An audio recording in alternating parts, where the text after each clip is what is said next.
Wait a minute. What is really going on? You have the Vice President, Kamala Harris, and then you also have the Secretary of Defense being Lloyd J. Austin III. And now you have the Joint Chiefs of Staff, General C.Q. Brown, all being so-called Negroes or all being so-called colored.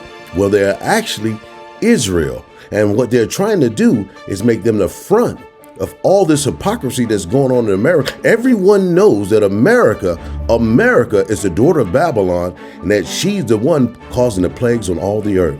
Why? Why is it now they're having all these so-called Negroes as their front people? And that economic progress will be made, and we're going to continue to make it. Default puts all that at risk. Now, what's really going on here is that you've got BRICS, you've got other nations lined up to join BRICS. Now, another thing that's happened is the dollar is crashing in America and the banks are going to be closed. And this is all in the air, folks. Target is pushing clothes that push the LGBT community stuff on the little children. I mean, everything about America is being exposed. And what they need now, they need a new face. Let me read you an article right now from Wikipedia, because what we got to understand is all throughout time, these so-called Negroes, African Americans, all these titles they give us were really Israel. Let me read something. I read an article here from Wikipedia. It says the military history of African Americans spans from the arrival of the first enslaved Africans during the colonial history of the United States to the present day. It says also that in every war fought by or within the United States, African Americans participated, including the Revolutionary War, the War of 1812, the Mexican-American War, the Civil War, the Spanish-American War, World War I, World War II, the Korean War, the Vietnam War, and the Gulf War, and the Afghanistan War, the Iraqi War, and the wars they don't tell you about because we were the Seminole Indians. We also the ones that had 400 and so odd treaties that every one of them was broken. So when you see these faces right now of the indigenous people being put as the front runners, and these are the ones they're showing as the military leaders of America, it's for a reason. Because America has been considered to be a plague in the world. They are the daughter of Babylon who sits on many waters, who merchants trade with, and who the scriptures say are going to be destroyed. The men from the east are coming over. So these faces you see right now are just puppets, and they use us always to try to push their propaganda. So today, I have the honor of introducing my nominee to be the next chairman of the Joint Chiefs of Staff, General Charles Q. Brown, Jr. General, welcome.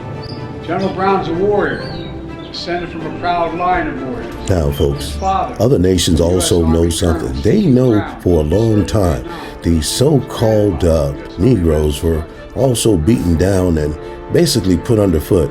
But not only us, but other people too who are poor in this nation. So that's why Yeshua is coming back, not only for his people, but also for other people who follow him. And the thing is right now, the other nations who know who we are, know the puppeteering, because those people who they put up front, they're just their puppets. And now, even Putin was talking about it. Let's see what he has to say. The obsessive emphasis on race is further dividing people, when the real fighters for civil rights dreamed precisely about erasing differences and refusing to divide people by skin color. I specifically asked my colleagues to find the following quote from Martin Luther King. "I have a dream that my 4 little children will one day live in a nation where they will not be judged by the color of their skin, but by their character." This is the true value. However, things are turning out differently there. By the way, the absolute majority of Russian people do not think that the color of a person's skin or their gender is an important matter.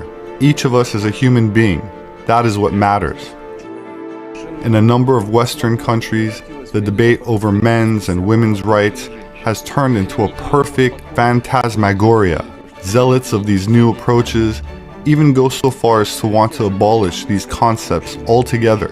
Anyone who dares mention that men and women actually exist, which is a biological fact, risk being ostracized. Parent number 1 and parent number 2 birthing parent instead of mother and human milk, replacing breast milk, because it might upset the people who are unsure about their own gender. Wow. I'm going to read Jeremiah 17:5. Thus says Yahuwah, cursed be the man who puts his trust in man and makes flesh his arm, whose heart departs from Yahuwah.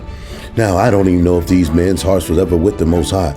Now, I do believe that a lot of people who are in these military organizations and in these different groups, they don't really know what they're doing. Because why? They're being micromanaged. And when you're being micromanaged, one department knows and the other doesn't. But all through history, our people have served. And now in these times when all these nations are coming up against America, now the ones who are doing all the puppeteering, they want to put a different face on the puppets. But the thing is, these men have nothing to do, or these women, with the puppeteering. Folks, open your eyes, get the wax out your ears, know what's going on, because what you see right here, what you see right now, is just a charade. Question, is this a spirit? Why is it that at the end time that the fates of our military are the same people that were enslaved, even up unto the Vice President of the United States?